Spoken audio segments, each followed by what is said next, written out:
माने तन्वीन चारे चीजस्त दम फेले मुदफ गैरु मुनसरिफ अलिफ लाम माने तन्वीन चारे चीजस्त दम फेले मुदफ गैरु मुनसरिफ अलिफ लाम। আসসালামু আলাইকুম ওয়া রাহমাতুল্লাহি ওয়া বারাকাতুহু। আজকে আমাদের অনলাইন সরফ কোর্সের অন্যতম একটি ক্লাস, সেটা হলো তানবিন কোন জায়গায় হবে, কোন জায়গায় তানবিন হবে না, কোন জায়গায় এক জবর হবে, কোন জায়গায় এক জের হবে, কোন জায়গায় এক পেশ হবে, কোন জায়গায় দুই তানবিন হবে। তো সেটা একটা অত্যন্ত জরুরি বিষয় আরবি কিতাবাতি বোঝার জন্য।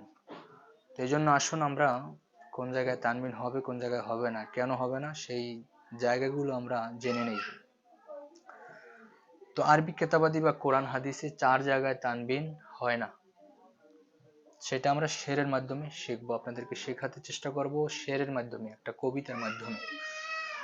মানে তানবিন চারে চিজাস্ত দম ফেলে মুদফ গয়রু মুনসরিফ আলিফ লাম মানে তানবিন চারে চিজাস্ত দম ফেলে মুদফ গয়রু মুনসরিফ আলিফ লাম।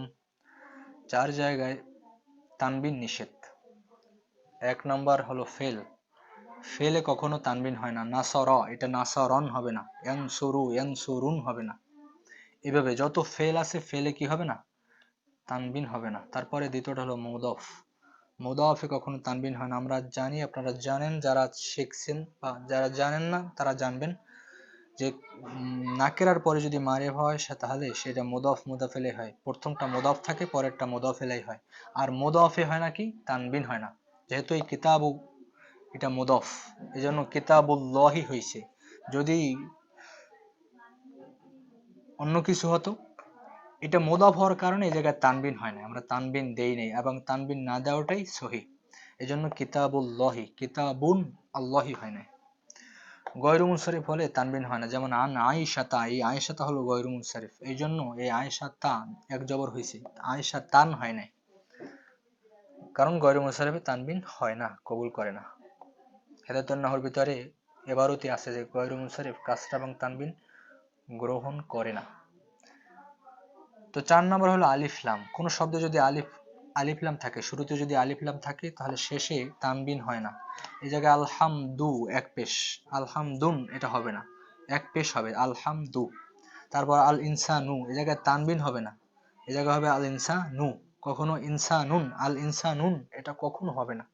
এই জন্য এই 4টা জায়গায় আমাদের আলিফ লাম হবে না। এই 4টা যদি আমরা জেনে নেই, যদি কারো জানা থাকে, তাহলে আমাদের বুঝতে সহজ হবে যে কখন তানবিন দেব, কখন তানবিন দেব না। যে জায়গায় তানবিন হবে না সেই জায়গায় আমরা তানবিন দেব না, যে জায়গায় তানবিন হবে সেই জায়গায় আমরা তানবিন দেব। এই এরকম, তাহলে আমরা নিয়মটা জানা থাকলে আমাদের সহজ হবে। আবার আমি সেটা বলছি, মানে তানবিন চারে চিজাস্ত দম ফেলে মুদফ গয়রু মুনসরিফ আলিফ লাম। এই 4টা জিনিস কারো যদি জানা থাকে, তাহলে সে কখনো ভুল জায়গায় তানবিন দেবে না। যে জায়গায় তানবিন হওয়ার সে জায়গায় দেবে, যে জায়গায় তা হওয়ার না সে জায়গায় দিবে না। এই জন্য এই 4টা জানা থাকতে হবে সবার। উদাহরণ সহ দেওয়া আছে, যারা জানি না তারা যেন ওই জায়গা থেকে শিখে নেই। এবং আমাদের পথ চলা হলো যারা নাহু সরফে একদম শূন্য, তাদেরকে নিয়ে আমাদের পথ চলা।